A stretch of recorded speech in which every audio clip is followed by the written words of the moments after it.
खाने में क्या दे रही हो मम्मी? आज खाने में है चना की सब्जी, चावल और ये टमाटर, प्याज और धनिया पत्ती, नींबू का सलाद। और चना ऐसा है कि उसके आगे मटन फेल है। वाह, आज वेज मटन। वेज मटन है, उसके आगे मटन फेल है। बस बस इसके ऊपर डाल दे। हाँ, इसी के ऊपर डाल दो। एकदम बिहारी स्टाइल में खाएंगे। वाह, देखो कलर भी एकदम मस्त आया हुआ है। सब्जी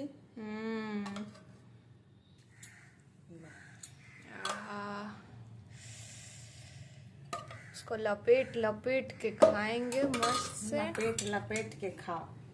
बस बस हो गया। तो ये है आज का मेरा खाना, भात, घुगनी और ये सैलेड जो मेरे भाषा में कुचरी कुचरी करके।